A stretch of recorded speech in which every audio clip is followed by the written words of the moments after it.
I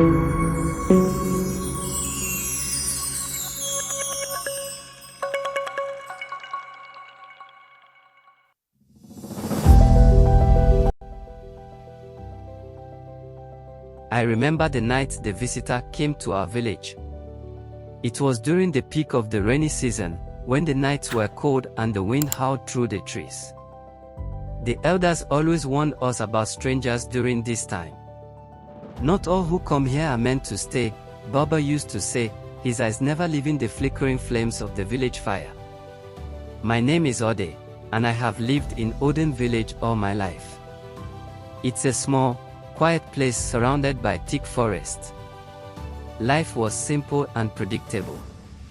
Until that night. The rain had just begun when the knocking came.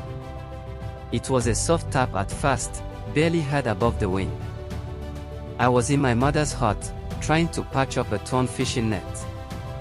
The knocking came again, louder this time. My mother paused, her hands frozen over the cooking pot. "Who knocks during a storm?" she whispered, fearless in her voice. Visitors at night were uncommon. Visitors during a storm. Unheard of. My father opened the door. The wind pushed it wide, sending rain and leaves swirling inside. And there he stood, a tall man, thin and gaunt. His skin was pale, almost gray, like he hadn't seen sunlight in years. His eyes were empty, dark, and hollow. He wore a long, tattered cloak, dripping wet. I shivered, though I wasn't cold. "I seek shelter," the man said. His voice was deep and empty, like the bottom of a dry well. My father nodded slowly. In our culture, turning away a traveler in need was unthinkable. The visitor stepped inside. The air grew heavy. My mother glanced at me, her fear now mixed with something else, dread. She led the man to the fire to dry himself. He sat without a word. The fire crackled and hissed, but it did not warm him. He just stared at it, unblinking. As the hours passed, we tried to make conversation. The visitor spoke little. He asked no questions. When my father offered him food, he refused. Instead, he stared at me. His gaze made my skin crawl. I could feel something cold moving over me, like unseen hands. I wanted to run, but my legs wouldn't move. The rain continued to pound on the roof. My mother suggested the visitor stay the night. He nodded. When it was time to sleep, I found myself wide awake, every creak of wood making my heart race. The visitor was given a small mat in the corner. He lay down, but he did not close his eyes. That was when strange things began to happen. I don't know what time it was, but it was late.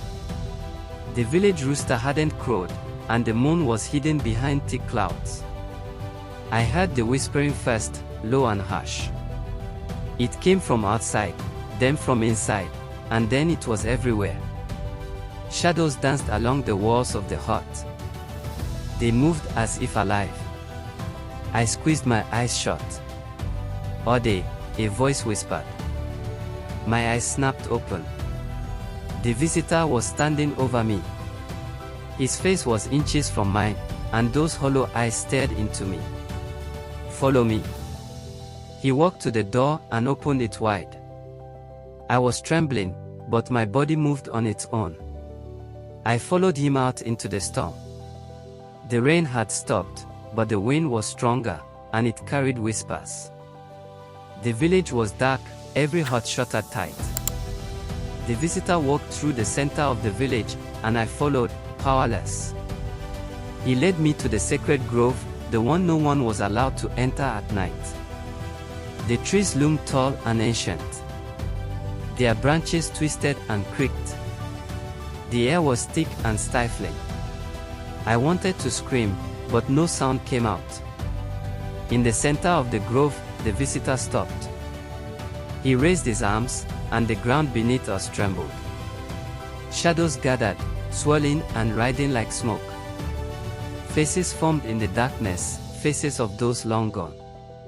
I recognized some of them. Old villagers. People who had disappeared without a trace. The visitor spoke in a language I did not understand. The shadows responded, their voices like 1,000 whispers in my ears. I felt their hunger, their need. The visitor turned to me.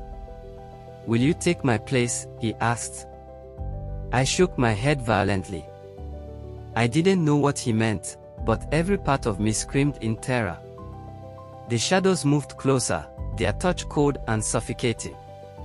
I struggled, but it was like being trapped in thick mud. Suddenly, a light pierced the darkness. I turned my head to see Baba, the village elder, holding a burning torch. He was chanting words I had never heard before. The shadows recoiled, hissing and writhing. The visitor snarled, his face twisting into something monstrous. For a moment, his form flickered, revealing something not human beneath. The shadows lashed out, but Baba's light grew brighter. He threw a handful of white powder into the air, and the shadows screamed. The visitor howled, his body convulsing.